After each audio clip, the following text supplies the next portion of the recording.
আসসালামু আলাইকুম। আমন্ত্রণ সিবিএন টিভি ইউএসএ সংবাদ বুলেটিনে। সঙ্গে আছি আমি শাহনিয়াজ সরকার। শুরুতেই এসেনশিয়াল হোম কেয়ার সংবাদ শিরোনাম। যুক্তরাষ্ট্রে সুনামির আঘাত, হাওয়াইয়ে সতর্কতা জারি। ফিলিস্তিনকে স্বীকৃতির আহ্বান 15 পশ্চিমা দেশের। যুদ্ধ বন্ধে পুতিনকে 10 দিনের আলটিমেটাম ট্রাম্পের। এবং শুল্ক কমাতে যুক্তরাষ্ট্রের সবুজ সংকেত পেয়েছে বাংলাদেশ। দর্শক, শুনছিলেন এসেনশিয়াল হোম কেয়ার সংবাদ শিরোনাম। এবার বিস্তারিত। রাশিয়ার কামচাটকা উপদ্বীপে 8.8 মাত্রার শক্তিশালী ভূমিকম্পের পর সুনামি আঘাত এনেছে যুক্তরাষ্ট্রের হাওয়াই দ্বীপে। উহু দ্বীপে প্রায় 4 ফুট উচ্চতার ঢেউ রেকর্ড করা হয়েছে। ঘটনার পর হাওয়াই, আলাস্কা, জাপান সহ প্রশান্ত মহাসাগরীয় অঞ্চলে সুনামি সতর্কতা জারি করা হয়। হাওয়াইয়ের কিছু এলাকায় 10 ফুট পর্যন্ত ঢেউ আছড়ে পড়তে পারে বলে আশঙ্কা করা হচ্ছে। গভর্নর জোশ গ্রিন ও প্রেসিডেন্ট ডোনাল্ড ট্রাম্প সতর্ক থাকার আহ্বান জানিয়েছেন। ফিলিপাইন, ইন্দোনেশিয়া ও পেরু সহ কয়েকটি দেশেও সতর্কতা জারি করা হয়েছে। ফিলিস্তিন রাষ্ট্রকে স্বীকৃতি দেওয়ার আহ্বান জানিয়েছেন ফ্রান্স, স্পেন, নরওয়ে ও ফিনল্যান্ড সহ 15টি পশ্চিমা দেশ। মঙ্গলবার রাতে নিউ ইয়র্কে ফ্রান্স ও সৌদি আরবের যৌথ সভাপতিত্বে অনুষ্ঠিত সম্মেলনের পর এই যৌথ বিবৃতি দেওয়া হয়। ফরাসি পররাষ্ট্রমন্ত্রী জিন নোয়েল ব্যারট জানিয়েছেন, যারা এখনও ফিলিস্তিনকে স্বীকৃতি দেয়নি তাদের এই উদ্যোগে যোগ দিতে আহ্বান জানানো হয়েছে। ফ্রান্সের প্রেসিডেন্ট ম্যাক্রো এর আগে সেপ্টেম্বরে ফিলিস্তিনকে স্বীকৃতি দেওয়ার ঘোষণা দেন, যার বিরোধিতা করে ইসরায়েল ও যুক্তরাষ্ট্র।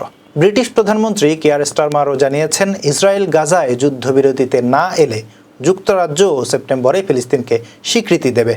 সম্মেলনে গাজা সংকট সমাধানে হামাসকে নিরস্ত্রীকরণ ও গাজার শাসন কাঠামো বদলের কথাও বলা হয়। ইউক্রেন যুদ্ধ বন্ধে রাশিয়াকে 10 দিনের আলটিমেটাম দিয়েছেন যুক্তরাষ্ট্রের প্রেসিডেন্ট ডোনাল্ড ট্রাম্প। এ সময়ের মধ্যে যুদ্ধ থামানো না হলে শুল্ক সহ কঠোর ব্যবস্থা নেওয়ার হুমকিও দিয়েছেন তিনি।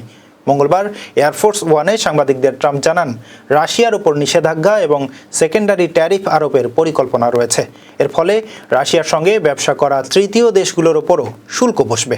আগে 50 দিনের সময়সীমা দিলেও এখন সেটি কমিয়ে 8 আগস্ট পর্যন্ত বেঁধে দিয়েছেন ট্রাম্প। তিনি রুশ প্রেসিডেন্ট পুতিনের প্রতি হতাশা প্রকাশ করে বলেন, কিয়েভের রকেট হামলায় বৃদ্ধাশ্রমে বহু মানুষ মারা গেছে, যা গ্রহণযোগ্য নয়। যুক্তরাষ্ট্রের সঙ্গে তৃতীয় দফার আলোচনার প্রথম দিনে পাল্টা শুল্ক কমানোর সবুজ সংকেত পেয়েছে বাংলাদেশ। বুধবার বাণিজ্য সচিব মাহবুবুর রহমান ওয়াশিংটন ডিসি থেকে সাংবাদিকদের বিষয়টি নিশ্চিত করেছেন। বাণিজ্য সচিব জানান, এজেন্ডা অনুযায়ী যুক্তরাষ্ট্রের সঙ্গে 29 জুলাই ফলপ্রসূ আলোচনা হয়েছে এবং বাংলাদেশের ওপর আরোপিত শুল্ক কমানো হবে বলে দেশটির বাণিজ্য প্রতিনিধির দপ্তরের কর্মকর্তাদের কাছ থেকে ধারণা পেয়েছেন তিনি আরও জানান, আমাদের শুল্ক যথেষ্ট পরিমাণ কমবে, তবে কত হবে তা এখনই বলা সম্ভব হচ্ছে না। বুধবার ও বৃহস্পতিবার আমাদের মিটিং রয়েছে। বাংলাদেশের জন্য ভালো কিছু হবে বলে আশা করছেন তিনি। মঙ্গলবার ওয়াশিংটন ডিসিতে স্থানীয় সময় দুপুর 12:30টায় যুক্তরাষ্ট্রের সঙ্গে বাংলাদেশের প্রতিনিধি দলের বৈঠক শুরু হয়ে বিকাল 5:30টায় প্রথম দিনের আলোচনা শেষ হয়। 3 দিনের আলোচনা বৃহস্পতিবার শেষ হওয়ার কথা রয়েছে। এবার কর্ণফুলী ইনকাম ট্যাক্স সংবাদ শিরোনাম। সুস্থ আছেন খালেদা জিয়া, করবেন নির্বাচনও। বাংলাদেশ থেকে চীন, জাপানে মাছের আশেই পাড়ি দিচ্ছে সম্ভাবনা।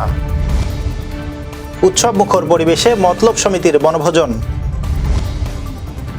এবং রাউজানে রাজনৈতিক সহিংসতা চরমে, বিলুপ্ত উত্তর জেলা কমিটি। দর্শক, আবার স্বাগতম সিবিএন টিভি ইউএসএ সংবাদ বুলেটিনে। শুনছিলেন কর্ণফুলী ইনকাম ট্যাক্স সংবাদ শিরোনাম। এবার বিস্তারিত। বিএনপির ভাইস চেয়ারম্যান আব্দুল আওয়াল মিন্টু বলেছেন, নির্বাচনে ফেনীর অতীত ইতিহাস সবাই জানে। সুষ্ঠু নির্বাচন হলে ইনশাআল্লাহ এখানে বিএনপি জয়লাভ করবে। আমাদের দলের নেত্রী খালেদা জিয়াও নির্বাচন করবেন। তিনি এখন সুস্থ আছেন। নির্বাচন নিয়ে ফেনীতে কোনো চিন্তা নেই। বুধবার দুপুরে ফেনী শহরের গ্র্যান্ড সুলতান কনভেনশন হলে একটি অনুষ্ঠানে অংশ নিয়ে সাংবাদিকদের এক প্রশ্নের জবাবে এসব কথা বলেন তিনি। আব্দুল আওয়াল মিন্টু বলেন, লন্ডনে আমাদের ভারপ্রাপ্ত চেয়ারম্যানের সঙ্গে কথা বলে অন্তর্বর্তীকালীন সরকার যৌথ বিবৃতি দিয়েছিল। আমরা সেটিতে আস্থা রাখতে চাই যে ফেব্রুয়ারির প্রথম সপ্তাহে নির্বাচন হবে। তবে দেশের বর্তমান অবস্থা বিবেচনায় তার আগেও নির্বাচন হয়ে যেতে পারে, হয়তো জানুয়ারিতেও হয়ে যেতে পারে, কারণ সুপ্রিম কোর্টে কেয়ারটেকার সরকার নিয়ে একটা মামলা চলমান রয়েছে। রেল লাইনের ধারে সারি সারি করে মাছের আঁশ শুকাচ্ছেন মানুষজন।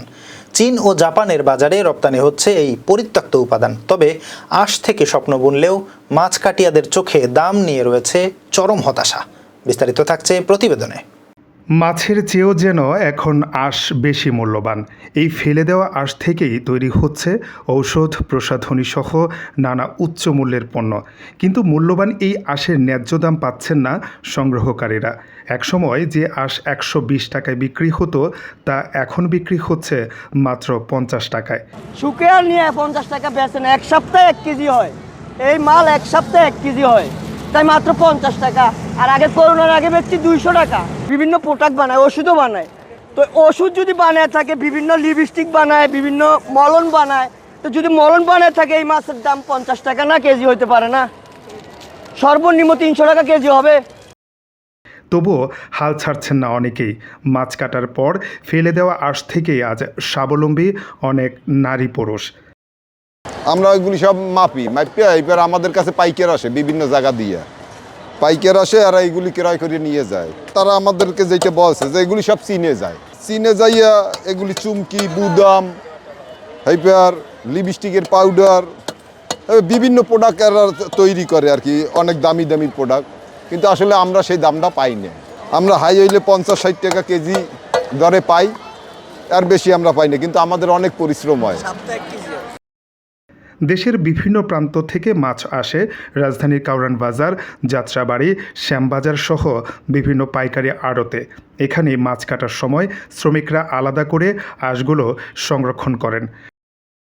সংগ্রহ করা এইসব আঁশ ধুয়ে মুছে পরিষ্কার করে শুকানো হয় প্লাস্টিকের শিট কিংবা পরিষ্কার পাত্রে। Desk news, CBN TV, USA। উৎসবমুখর পরিবেশে প্রবাসী মতলব সমিতি নিউ ইয়র্কের ইন্ডিয়ান ওয়েল স্টেট পার্কে তাদের বার্ষিক বনভোজন সম্পন্ন করেছে।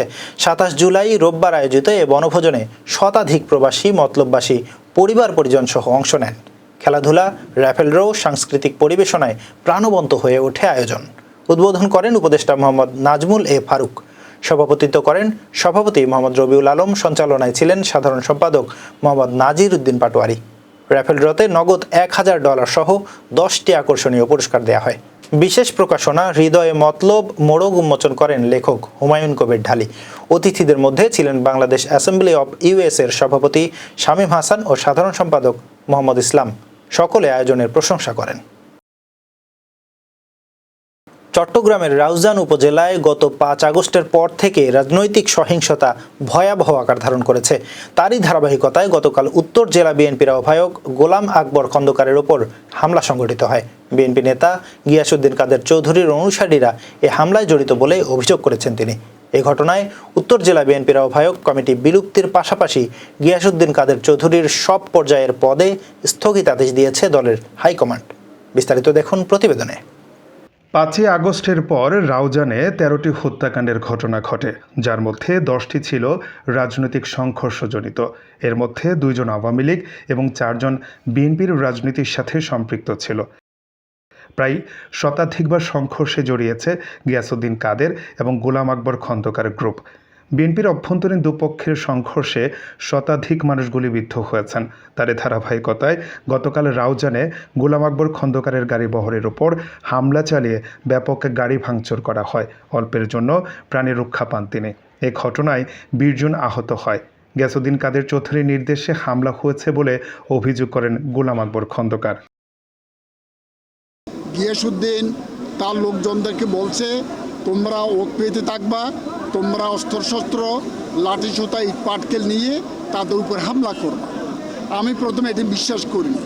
তারপর আমি একটা তাদের নোট পেলাম, গিয়াসউদ্দিনের নির্দেশে তারা আজকে সারাদিন সত্তরঘাট থেকে মুন্সিরঘাটা পর্যন্ত মিছিল করবে।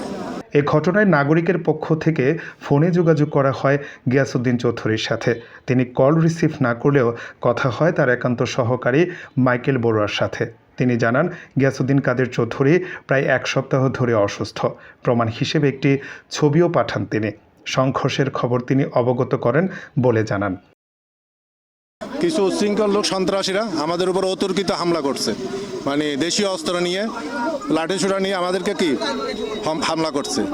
আমরা আমাদের অতিথি গোলাম আকবর খন্দকারকে আমরা বাড়া নিয়ে যাচ্ছি। বাড়া নিয়ে যাওয়ার সময় অতিরিক্তভাবে আমার গাড়ি হামলা করে আমাদের নেতা গোলাম আকবর খন্দকারকে দলীয়ভাবে হামলা করছে। এই ঘটনায় দলীয় হাইকমান্ড থেকে উত্তর জেলা বিএনপির আহ্বায়ক কমিটি বিলুপ্ত ঘোষণা করা হয়। পাশাপাশি গিয়াসউদ্দিন কাদের চৌধুরীর সব পর্যায়ের পদে স্থগিতাদেশ দেওয়া হয়েছে। Desk report, CBN TV.